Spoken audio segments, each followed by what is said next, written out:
पंतप्रधान उत्तर देणार आहेत. परंतु संजय राऊतांनी असा आरोप केलेला आहे की एखाद्या लग्नाप्रमाणे संसद मोदी बनवत आहेत. काय उत्तर असेल? आता मुळात संसद काय असते, कार्यपद्धती काय असते ही एकदा संजय राऊतांना विचारून घ्या. आता एवढे खराब दिवस काय महाराष्ट्रावर आले नाहीत किंवा देशावर आले नाहीत की संसद कशी चालवायची हे संजय राऊतांनी सांगावं. एवढे खराब दिवस महाराष्ट्रावर आणि देशावर आलेले नाहीत. म्हणून जो माणूस तिसऱ्यांदा देशाचा पंतप्रधान होतो, मेजॉरिटीमध्ये होतो, अशा माणसाला संसद कशी चालवायची, एक नॉन इलेक्टेड माणूस, जनतेतून कधी जो निवडून आलेला नाही, जो कधी नगरसेवकाची निवडणूक त्यांनी लढवलेली नाही, असा माणूस सांगणार. संजय राऊत म्हणजे कर्मदळिद्री माणूस आहे. त्यांच्या विचारातून कधीच काही चांगलं बाहेर पडणार नाही. देशासाठी नाही, महाराष्ट्रासाठी नाही, कोणासाठीच नाही. म्हणून दुसरी काय अपेक्षा नाही.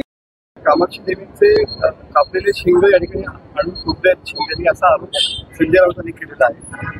काय बघता, कसं विधान बघताय? खरं तर मला संजय राऊत या माणसाची कुठला विषय कुठे जोडायचा, अहो ते एका मुख्यमंत्र्यांच्या निवासस्थानाबद्दल आपण बोलताय. शासकीय निवासस्थान आहे ते. समन्वय एवढं चांगलं असताना कुठल्या विषय, म्हणजे महाराष्ट्रातले इतर विषय संपलेत का हो? म्हणजे राजकारणी इतके चीप झालेत की त्यांनी ह्या सगळ्या विषयांकडे म्हणजे जादूटोनावर बोलावं आणि तुम्ही ते कव्हर करावं पत्रकार म्हणून. ह्याच्यापेक्षा मोठं केवळीवाणा प्रकार नाही हो महाराष्ट्राला. महाराष्ट्राला आज कुठल्या गोष्टीची गरज आहे आणि आपण कुठल्या विषयांवर चर्चा करतोय? अहो जिथे युपीमध्ये जवळपास 40 करोड लोक कुंभमेळ्यात येऊन जातात, तिकडची आर्थिक व्यवस्था कशी वाढली, आपली महाराष्ट्राची कशी वाढेल, ह्याच्यासाठी राजकारण्यांनी एकत्र आलं पाहिजे, बोललं पाहिजे.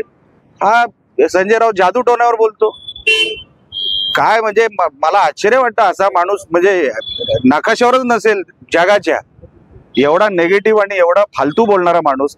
आणि आपण, माझी विनंती, आपण अशा फालतू माणसाला कव्हर करू नये. कुठला विषय कुठे बोलायचा?